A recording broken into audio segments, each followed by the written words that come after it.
அனைவருக்கும் வணக்கம். இந்த பதிவில் மார்கழி மாதம் வளர்பிறை பஞ்சமி தினத்தன்று நம் நிலைவாசலில் என்ன செய்ய வேண்டும், நிலைவாசலில் கட்ட வேண்டிய பொருள் என்ன அப்படிங்கிறத நம்ம பார்க்கலாம். நிலைவாசலே முதல்ல நம்ம மஞ்சள் குங்குமம் பொட்டு வைக்க வேண்டும்.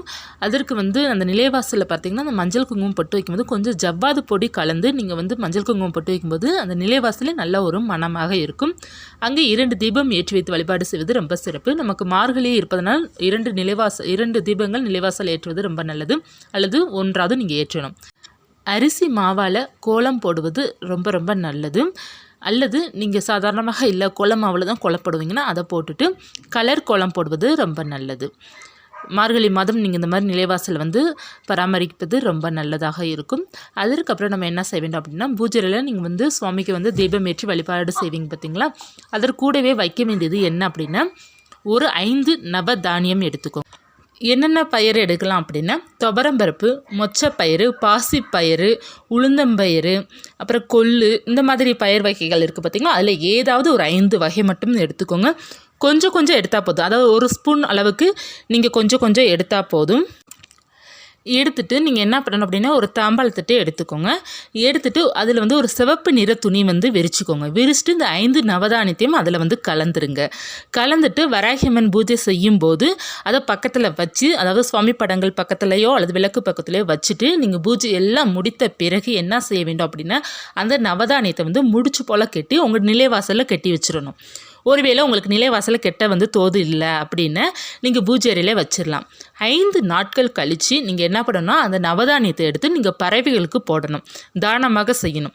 அப்படி செய்யும்போது உங்கள் வீட்டில் தனம் தானியத்திற்கு எந்தவித குறை இல்லாமல் அன்னபூரணி நித்தியம் வாசம் செய்வாங்க. எப்போதுமே சமையல் இருக்கிற பொருள் உங்களுக்கு குறையவே குறையாது.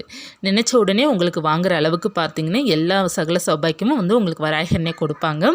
எல்லா பொருளும் முதல்ல நம்ம சமையல் அறையில் நிறைவாக வைத்திருக்கும் போதே நமக்குள்ளே ஒரு பாசிட்டிவ் கொடுக்கும்.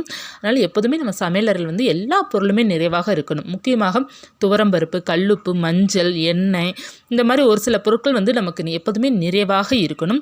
அப்படி இருக்கும்போது நமக்கு எப்போதுமே பார்த்திங்கன்னா வீட்டில் நல்ல ஒரு செல்வ செழிப்புடன் வாழ்க்கை நமக்கு எப்போதுமே இருக்கும். எப்போதுமே இல்லை என்ற பொருள் நம்ம வாயிலிருந்து வரவே கூடாது. இந்த மாதிரி செய்துட்டு வாங்க. உங்கள் வீட்டில் எப்போதுமே பார்த்தீங்கன்னா தானியம் எந்தவித குறையில்லாமல் செல்வ செழிப்புடன் உங்களால் வாழ முடியும். வராகி அம்மனுக்கு பார்த்தீங்கன்னா நவதானியம் மிக உகந்தது. நிறைய பேர் பார்த்தீங்க அப்படின்னா கஷ்டங்கள் தீர்வதற்காக நவதானிய தீபம் ஏற்றி வைத்து உங்களுக்கு நல்ல ஒரு பலனும் கிடச்சிட்ருக்கு. நவதானிய தீபமும் ஏற்றலாம். நவதானிய தீபம் எப்படி ஏற்றணும் அப்படிங்கிற வீடியோவாகவே நான் உங்களுக்கு கொடுத்துருந்தேன். அதை வேணால் என் டிஸ்கிரிப்ஷனில் கொடுக்குறேன். 5 நவதானியத்தை பரப்பிட்டு அதற்கு மேலே அகல் விளக்கு வச்சு நல்லெண்ணெய் ஊற்றி பஞ்சுத்திரியால் தீபம் ஏற்றி வைத்து நம்ம தீபம் ஏற்றி வைத்து வழிபாடு செய்து முடித்த பிறகு அந்த நவதானியத்தை பறவைகளுக்கு போற்றலாம். இந்த மாதிரி வழிபாடு செய்துட்டு வாங்க, வாழ்க்கை வளமாக வாழலாம். வராகியின் அருள் பார்த்தீங்கன்னா எல்லாருக்குமே பரிபூர்ணமாக கிடைக்கணும் அப்படின்னா வளர்பிறை பஞ்சமி, வராகினிக்கு உகந்த நாள் வளர்பிறை பஞ்சமியும் தேய்பிறை பஞ்சமியும் மாதத்திற்கு 2 முறை நாளை மிஸ் பண்ணிடாதீங்க.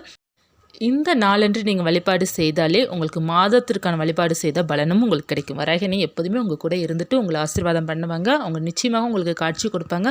மென்மேலும் வாழ்க்கையில் உங்களை உயர வைப்பாங்க.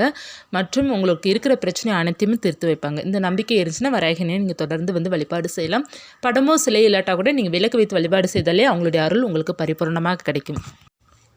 இந்த பதிவு உங்களுக்கு உபயோகமாக இருந்துச்சுன்னா லைக் பண்ணுங்கள். வராகியின் பற்றிய தகவல் தெரிந்து கொள்ளணும் அப்படின்னு நினச்சிங்கன்னா சேனல் சப்ஸ்கிரைப் பண்ணி வச்சுக்கிறோம். நான் தொடர்ந்து நம்ம வராகியின் தகவல் பார்த்து கொண்டே இருக்கலாம். நன்றி.